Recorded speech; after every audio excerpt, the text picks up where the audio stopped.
శివశక్తి సమారంభాం భాస్కరాచార్య మధ్యమాం అస్మత్ శ్రీనాథ పర్యంతాం వందే గురు పరంపరాం.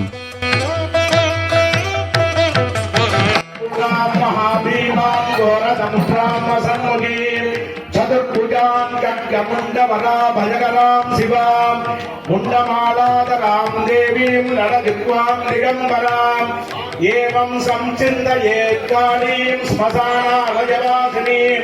ఓం cream cream cream పరమేశ్వర్యై నమః. ఆసనాత్విచారాం సమర్పయామి, చందాత్విచారాం సమర్పయామి, వక్రాత్విచారాం సమర్పయామి. ఓం యువా సువాసా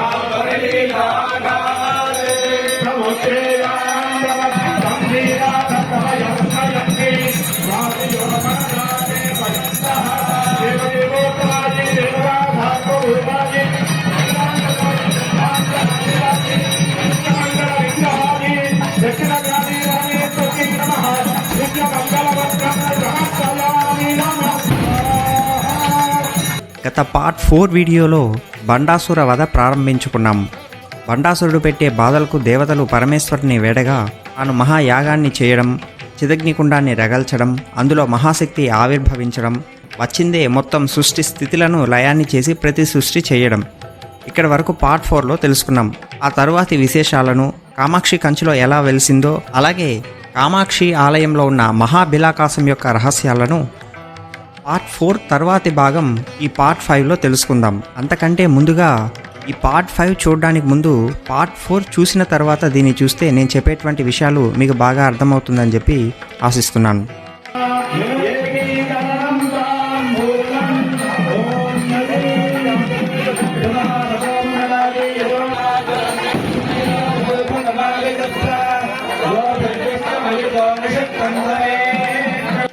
అమ్మవారు వచ్చిన వెంటనే ఎందుకు లయాన్ని చేసి ప్రతి సృష్టి చేసిందంటే బండాసుర సంహారానికే. బండాసురుడు బ్రహ్మ దగ్గర ఈ ప్రపంచం సృష్టి ఉన్నంత వరకు నాకు చావు రాకూడదని చెప్పి వరాన్ని కోరాడు. అందుకే మొత్తం సృష్టిని తుడిచిపెట్టినట్టు లయాన్ని చేసింది, మళ్ళీ ప్రతి సృష్టి చేసింది. అంటే తన వరం ప్రకారం తాను ఉన్న సృష్టి పోయి మరో కొత్త సృష్టి ఏర్పడింది. దాంతో బండాసురుని యొక్క చావు సగభాగం సులభమైంది. ఇక మిగిలిన వరం స్త్రీ పురుషులకు పుట్టినటువంటి ఆడపిల్ల ద్వారా మాత్రమే చావు రావడం. ఇప్పుడు ఇదొకటి ఎలా జరుగుతుందో తెలుసుకుందాం. ఇక బండాసురుని విషయానికి వస్తే, దేవతలను ఓడించి ప్రకృతిలో ఉన్నటువంటి శక్తులన్నీ కైవసం చేసుకొని లోక కంటకుడవుతాడు ఈ బండాసురుడు.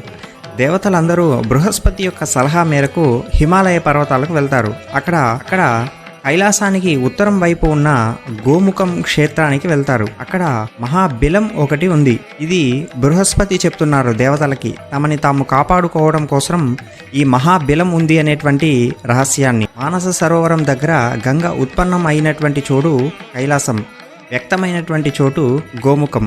ఆ గోముఖం ఒక రంధ్రం వల్లే ఉంటుంది, అంటే కైలాసంలో ఉన్నటువంటి రంధ్రం అని అర్థం. ఇప్పుడు ఆ రంధ్రంలోనికి దేవతలందరూ ప్రవేశించి అక్కడ నుండి ఆ మహాబిలం లోపలే వచ్చి ఒక చోట బయటకు వస్తారు. ఆ మహాబిలం అనేటువంటి రంధ్రం ఎక్కడ బహిర్గతం అవుతుందో అక్కడ బయటకు వస్తారు ఈ దేవతలు. అక్కడ వచ్చి చూస్తే అది కంచిలో ఉన్నటువంటి కామకోటి మహాబిలాకాశం.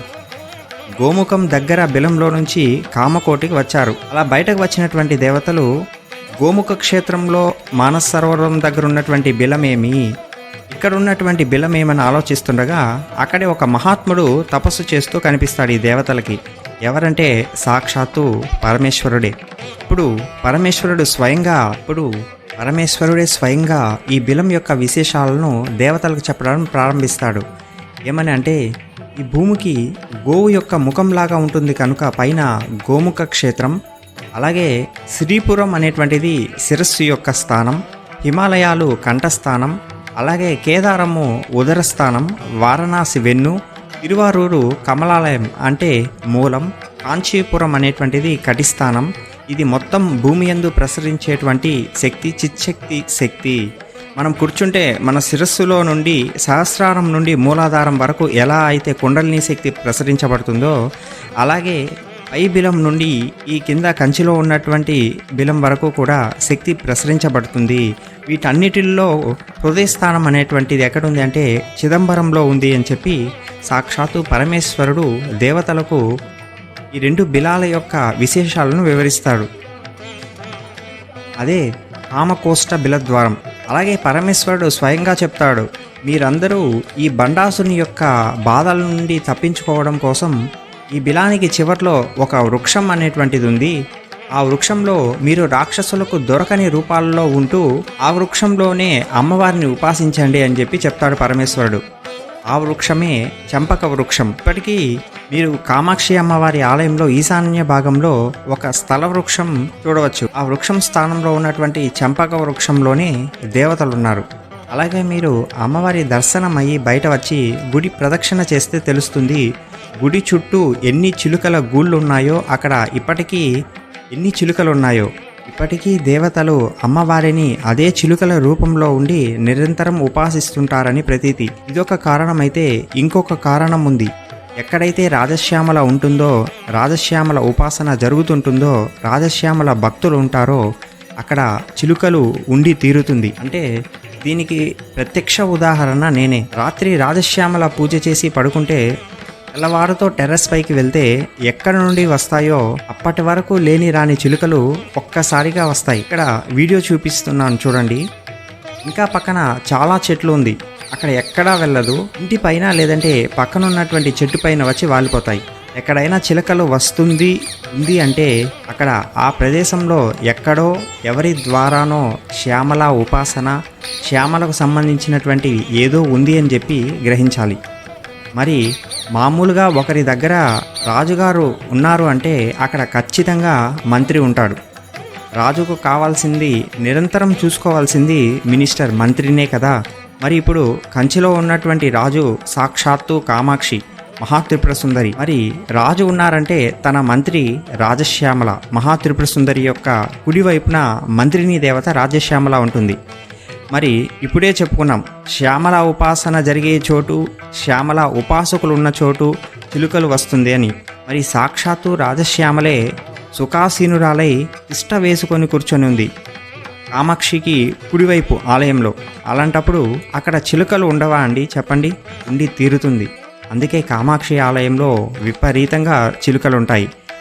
ముందు ఈ అమ్మవారి దగ్గరికి వెళ్ళినప్పుడు రాజశ్యామల యొక్క విశేషాలను చెప్పుకుందాం. కామాక్షి అమ్మవారి గురించి చెప్పుకుంటుంటే వింటుంటే మనకి ఎదురుగా ఒక శ్రీచక్రాన్ని పెట్టుకొని పూజ చేస్తున్నట్టే అనిపిస్తుంది. నిజమే, మరి ఆమె శ్రీచక్ర స్వరూపిణి, శ్రీచక్ర అధిష్టాత్రి. మరి ఆమె గురించి చెప్పుకుంటుంటే వింటుంటే శ్రీచక్ర పూజే కాదు, నవావరణ పూజ చేసినట్టే. మరి అది ఆమె కటాక్షం అంటే. మనం అందరం శ్రీ విద్యోపాసన చేస్తున్నట్టే ఇందులో ఎటువంటి సందేహం లేదు. ఇవన్నీ కూడా హయగ్రీవ స్వామి అగస్త్య మహర్షికి చెప్పినట్లు సుదురునితో మార్కండేయుడు చెప్పి వివరిస్తున్నాడు ఈ విశేషాలన్నీ కూడా. అలాగే మనం కూడా ఈ కామకోష్ట మహాబిలాకాశంకి కనీసం నిత్యము లేక పక్షానికి ఒకసారైనా ప్రదక్షిణ చేయాలని చెప్పారు హయగ్రీవ స్వామి అగస్త్యునితో. మహాబిలాకాశానికి ప్రదక్షిణ చేయడం అంటే కామాక్షి ఆలయం చుట్టూ ప్రదక్షిణ చేయటమే. మరి ఇక రాక్షసులలో ముఖ్యమైనటువంటి వారు ఇద్దరు. ఒకడు మహిషాసురుడు, ఇక రెండవ వాడు బండాసురుడు. ఈ బండాసుర సంహారానికి మహాశక్తి తన సేనతో వ్యూహాన్ని నిర్మిస్తుంది. ఇప్పుడు అమ్మవారి సైన్యంలో ముఖ్యమైనటువంటి వారి గురించి తెలుసుకుందాం. లలితా సహస్రంలో 66వ నామం సంపత్కరి సమారుఢ సింధుర వ్రజసేవిత. సంపత్కరి అనే పేరు గల దేవి ఏనుగులకు అధిపతి. అంటే పరమేశ్వరి యొక్క గజ సైన్యానికి అధిష్టాత్రి ఈ సంపత్కరీ దేవి. ఈమె సుందరి యొక్క అంకుశం నుంచి పుట్టింది. సంపత్కరీ దేవి రణకోలాహలం అనేటువంటి ఏనుగును అధిరోహించి ఉంటుంది. కోట్ల కొలది ఏనుగులు ఈమెను అనుసరించి ఉంటాయి. సంపత్కరీ దేవి అంటే గజశాస్త్రమే. మరి ఏనుగులలో సింధుర గజము, భద్ర గజము, మంద్ర గజము, మృగ గజము, ఇలా అనేక రకాలైనటువంటి గజాలన్నీ కూడా ఈ సంపత్కరీ దేవిని అనుసరించి వెళ్తుంటాయి. అలాగే 67వ నామము అశ్వారూఢ దిష్టితాశ్వ కోటి కోటి భిరావృత. అశ్వారూఢ ఈమె లలితా మహాత్రిపుర సుందరి యొక్క అంకుశం నుంచే పుట్టినటువంటిది. అపరాజిత అనేటువంటి గుర్రం ఎక్కి మనస్సు వలె వాయువేగ మనోవేగాలతో తిరుగుతూ ఉంటుంది. ఈ అశ్వారూఢ వెనుక అదే తను ఎంత వేగంతో వెళ్తుందో అదే వేగంతో పరుగులు తీసేటువంటి గుర్రాలు ఆమెను అనుసరిస్తూ ఉంటాయి. ఈ అశ్వారూఢ దేవత అశ్వాన్ని అధిరోహించి ఉంటుంది కాబట్టి అశ్వారూఢ. అలాగే 68వ నామాన్ని పరిశీలిస్తే చక్ర రాజ రథారూఢ సర్వాయుధ పరిష్కృత. అన్ని రకాల ఆయుధాలతోనూ అలంకరించబడినటువంటి చక్రరాజము అనేటువంటి రథాన్ని లలితా మహాత్రిపుర సుందరి అధిరోహించింది. ఇప్పుడు రథాల్లో కూడా రకాలున్నాయని చెప్పి చెప్పబడుతుంది. అందులో ముఖ్యంగా 3 రకాల రథాలున్నాయి ఈ బండాసుర వధలో. మొదటిది చక్రరాజము, 2 గేయ చక్రము, 3 కిరి చక్రము.